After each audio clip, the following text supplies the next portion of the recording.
7h, 9h. Europe 1 matin. Il est 7h12 sur Europe 1. Dimitri Pavlenko, vous recevez ce matin le sénateur Les Républicains du Rhône. Bonjour Étienne Blanc. Bonjour Monsieur Pavlenko. Bienvenue sur Europe 1. Vous êtes sénateur, rapporteur aussi de la commission d'enquête sénatoriale sur le narcotrafic. Rapport que vous avez coécrit avec le sénateur, votre collègue Jérôme Durain.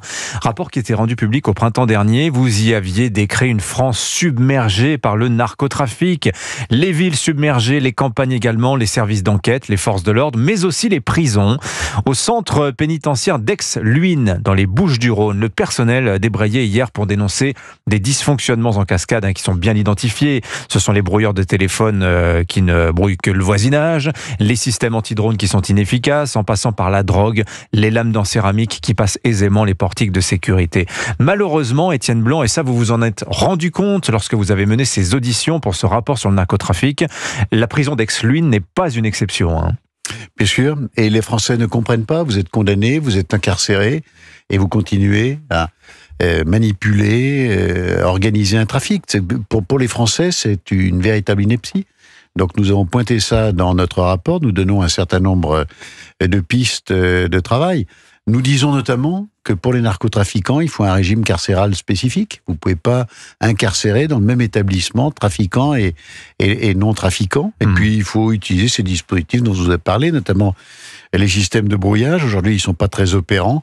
Il y a des technologies nouvelles qui permettent de les rendre très efficaces. Alors, sur les brouillages, d'ailleurs, vous avez une phrase que j'ai trouvée assez troublante. Je la cite, je cite le rapport. « La commission d'enquête déplore l'insuffisance des informations transmises sur l'imperfection des systèmes de brouillage, laissant sans réponse plusieurs questions.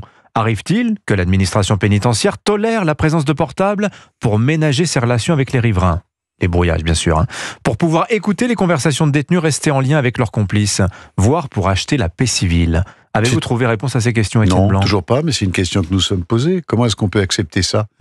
Comment est-ce qu'on peut accepter de trouver 8 téléphones dans la cellule d'Amra ? Vous voulez dire que Mohamed Amra, qui s'est évadé... On se pose la question, bien sûr. On se pose la question. Parce qu'une fouille, elle devrait permettre de trouver des téléphones. Quoique aujourd'hui, ils sont devenus minuscules, ils sont quasiment indétectables. Oui, c'est compliqué. Mais ce que nous avons dit, c'est que manifestement, il y a un manque de volonté. Il faut prendre, et c'est le sens de notre rapport, il faut prendre le narcotrafic pour ce qu'il est. Une menace sur notre pays.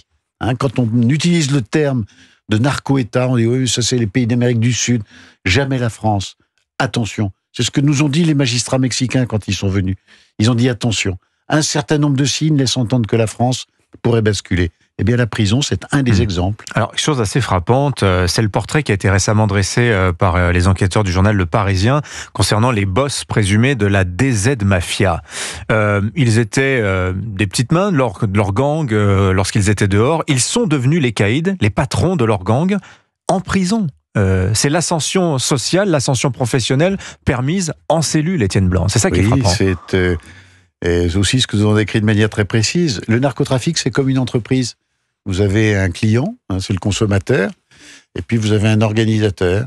Et cette entreprise, elle va prospérer au fil des années. Elle va blanchir de l'argent.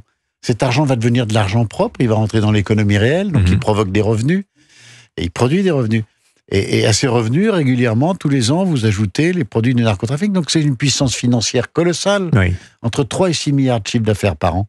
Un résultat net que l'on dit de 3,5 milliards. Vous avez dit, et M. Bruno Le Maire, le ministre de l'économie.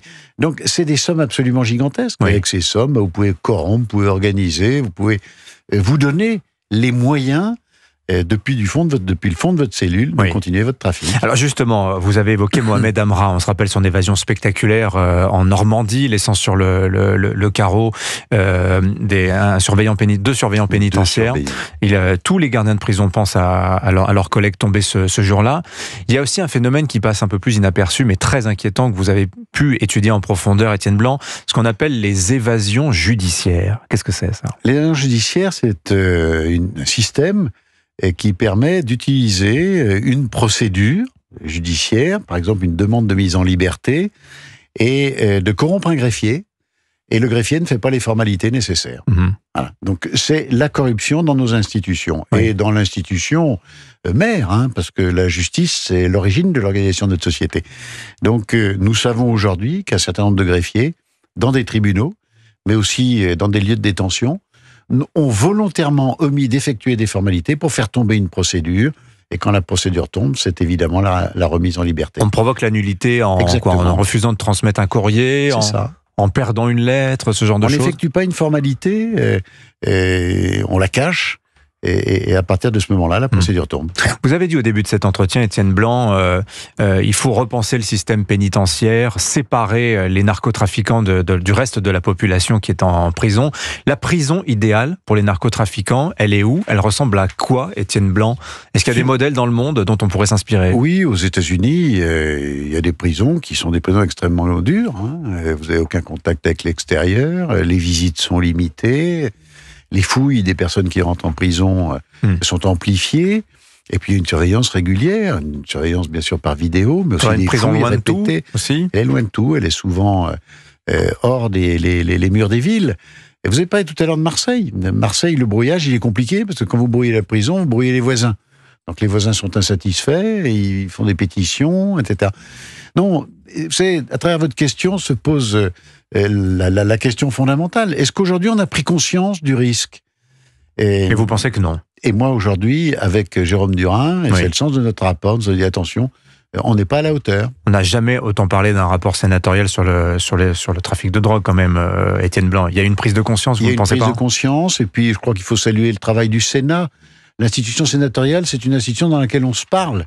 Il y a un souci, on travaille sur l'intérêt général, on ne se dispute pas, quoi. Durin est socialiste, moi je suis républicain, et on a déposé un rapport commun.